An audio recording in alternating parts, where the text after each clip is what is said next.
तो नमस्कार, आप देख रहे हैं अल्फा न्यूज़ और हमारे साथ फिर से एक बार उपस्थित है फाहिमा खातून जी। बात करेंगे हम वहीं राजा रघुवंशी और सोनम के मुद्दे पर। देखिए कितनी शर्मनाक घटना है। एक महिला है और महिला की दर्द बता सकती है। सबसे पहले स्वागत है मैडम, आप स्वागत।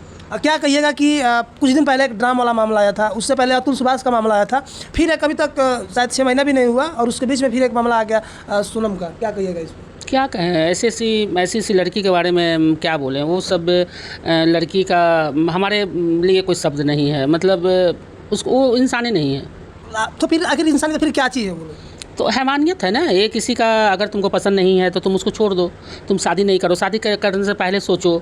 अब वो किसी का बेटा है, किसी का भाई है, किसी का परिवार है, आज उसका क्या असर हुआ है। तो ये सब शर्म की बात है ना। एक महिला हो के हम उसके बारे में मेरे लिए कोई सिंपैथी नहीं है। अच्छा, उसके घर वाले क्या सोच रहे होंगे कि हमारी बेटी इतनी पढ़ी लिखी थी और वो इस तरह का हरकत कर सकती है, तो क्या लगता है कि बाकी जो लड़कियां हैं वो क्या सीखेगी इन लोगों से? पढ़ी लिखी होना बहुत बड़ी चीज़ नहीं है। वो पढ़ी लिखी नहीं है, वो हम तो कह रहे हैं गंवार से गंवार है। वो उसको पढ़ी लिखी कहेंगे। पढ़ी लिखी का मतलब है कि ठीक है, मेरे हस्बैंड पसंद नहीं है या हस्बैंड मेरे बराबरी में नहीं है तो हम दूसरा कोई अपना जॉब करेंगे, अपना मतलब कुछ भी कर सकते हैं। बाकी इस तरह से किसी का जान नहीं ले सकते। इसको पढ़ी लिखी कहेंगे। आपका किस इस एंगल से? बिना पढ़े लिखे लोग फिर आखिर किसी को मारने की प्लान कैसे बना सकते हैं? बिना पढ़े लिखे का तो आप ही नहीं बोले कि पढ़ी लिखी है। आप कह रही हैं कि पढ़ी लिखी नहीं? तो बिना पढ़े लिखे हुए तो कोई डर होता है ना। वो जो ज़्यादा कम पढ़े लिखे रहते हैं वो डरते हैं। वो सोचते हैं कि हमको जेल चले जाएंगे, हम थाना पुलिस होगी, और वो बहुत 100 बार सोचते हैं। पढ़े लिखे तो सब जानबूझ के गलती करते हैं। मतलब वो जानबूझ के उसके बारे में क्या बोलना है। उस टाइप की ना वो इंसानियत उसमें नहीं है। वो तो आतंकवादी से भी बढ़ के है। आतंकवादी आप कह रही हैं? आतंकवादी है, ऐसे को आतंकवादी कहेंगे ना। वो जो मतलब आतंकवादी तो वो टारगेट करके मारता है। ये तो बिना सूचना दिए हो मार दिए, बिना कुछ बताए हुए मार दिए, तो आतंकवादी है। तो बताई तो है कि आप हमारे साथ मेघालय चलिए, शिलोंग चलिए, वहाँ हनीमून मनाएंगे। हमेशा होता है कि लड़के टिकट बुक करते हैं, लेकिन यहाँ पर पहली बार कोई महिला टिकट बुक करिएगा, आप हमारे साथ शिलोंग चलिए। तो उसका प्लानिंग था ना। उसको तो किसी के बच्चा का जान लेना था। वो उसमें हैवानियत छिपा हुआ था, उसमें क्रूरता छिपा हुआ था। तो उसको तो मतलब उसको बेचैनी हो रहा था ना, किसी तरह ले जाके इसको ख़त्म कर दें। तो ये सब हमेशा से समाज में देखते हैं कि पुरुष ही गलत रहा है, किसी लड़की को छेड़ देना है, किसी को रेप कर देना। लेकिन अब लड़के कम, मर्द कम आ रहे हैं, लेकिन लड़कियाँ ज़्यादा आ रही है। तो इससे क्या कहिएगा? देखिए, पुरुष और महिला की बात नहीं है यहाँ, हैवानियत की बात है, शैतानियत की बात है। यहाँ पुरुष और वो महिला की बात नहीं रखी है। इसी धरती पे सब लोग हैं, अच्छे अच्छे लोग भी हैं, बुरे लोग भी हैं। तो इसमें हैवानियत नहीं है। और उसके बारे में हम लोग चर्चा करके उसको हाईलाइट कर रहे हैं। उसके बारे में उसी लड़की को सीधा से दौड़ा के गोली मार देना चाहिए। मतलब वो उसको सज़ा होगा, फिर जेल होगा, बेल हो जाएगा, फिर वो दूसरी लड़की फिर वो हिमाकत करेगी, फिर किसी के बेटा को मार देगी या भाई को। मतलब इस तरह का उसको छोड़ दिया जाएगा। तो उसको सजाए मौत होनी चाहिए। सजाए मौत करने के बाद क्या लगता है कि समाज सुधर जाएगा? डर तो पैदा होगा ना। ऐसे को तो तुरंत काउंटर कर देना चाहिए। डर पैदा करना, डर नहीं है ना। हमारे यहाँ सोचता है कि अतुल मर गया तो क्या हुआ, और एक अभी वो खुशबू सौरभ और जो थी मुस्कान। तो ये मतलब लोग के मन में डर खत्म हो गया। जब तक डर पैदा नहीं होगा वो कुछ नहीं होगा। मतलब दिन पर दिन आदमी सुधार क्या होगा, बिगड़ रहा है ज़्यादा। तो जब मोदी जी आए थे तब एक नारा लगाए थे कि बेटी बचाओ। आपको क्या लगता है कि बेटी बचाओ फिर बेटा बचाओ? अरे मोदी जी का तो काम है। मोदी जी का क्या नाम देते हैं। मोदी जी का तो उनको अपना घर का थोड़ी कुछ करना पड़ता है, घर से बोलना पड़ता है।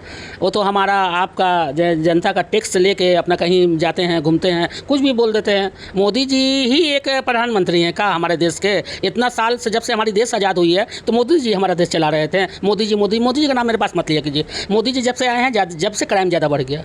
लेकिन कहते हैं कि हम जब से कुर्सी संभालें तब से भ्रष्टाचार कम हो गया है, आतंकवाद कम हो गया है देश में। और आप कह रही है कि भ्रष्टाचार बढ़ गया, आतंकवाद बढ़ गया। नहीं, इतना नहीं था। आए दिन जो अभी आँख खुलता है सुबह न्यूज़ और टीवी में, न्यूज़ में, पेपर में, खाली आज यहाँ इसको मार दिया, यहाँ इसको काट दिया, यही चल रहा है। मोदी जी क्या बोलेंगे? मोदी जी सच कितना बोलते हैं सब जानता है। मोदी जी को बस चारे काम आता है जो जग जाहिर है। क्या वो भी आप बता दीजिए? हिंदू मुस्लिम और हिंदुस्तान पाकिस्तान, बस वही करने के लिए वो आए हैं। और जब तक रहेंगे देश हमारी इसी तरह मतलब जो कहते हैं कि बर्बाद होते रहेगी। वो क्या किए हैं मोदी जी अपने घर से थोड़ी खेत बेच के हम लोग का विकास करते हैं, या बेटी बचाओ बेटी पढ़ाओ, या चाहे आपको जो भी उनका नारा है, तो वो अपने घर से थोड़ी, हमारे टैक्स, आपके टैक्स और जनता के पैसा से करते हैं। भाई जो हमारे प्रधानमंत्री करोड़ों का, कम से कम अभी से करोड़, कितने करोड़ का वो अभी तक उनकी सूट बूट ड्रेस पहने हैं, वो कहाँ से पहने हैं? ये प्रधानमंत्री और भी तो थे, इसके पहले भी तो सब प्रधानमंत्री थे। इंदिरा गांधी थी तो क्या बोलते हैं, तांती का साड़ी पहनती थी, सूती का साड़ी पहनती थी। उसके बाद हमारे अटल वाजपेयी थे, बहुत मुख्यमंत्री थे। आपका कहना यही है कि ये तो इनका तो सूट एक करोड़ का होता है। तो भाई ये प्रधानमंत्री हम लोग को नहीं चाहिए। हम लोग को चाहिए तांती वाला प्रधानमंत्री, खादी वाला प्रधानमंत्री, हमारे ज़मीन से जुड़े हुए प्रधानमंत्री। इसलिए मुख्यमंत्री प्रधानमंत्री का मेरे सामने बात मत कीजिए। मोदी आपके हिसाब से मतलब मोदी जी को गांधी जी की तरह एक धोती ले लें और एक चादर ले, बस हो गया? वही होने ही चाहिए। देशभक्ति का मतलब क्या है? 2025 में जी रहे हैं मोदी जी, 5G आ गया है, कह रही है कि आप एक धोती। नहीं, वो मोदी का नाम मेरे सामने मत लिया। अच्छा, एक बात बताइए कि अभी सबसे ज़्यादा अगर कानून की बात किया जाए तो सबसे ज़्यादा सेफ्टी किसको चाहिए, लड़के को या फिर लड़की? लड़का को।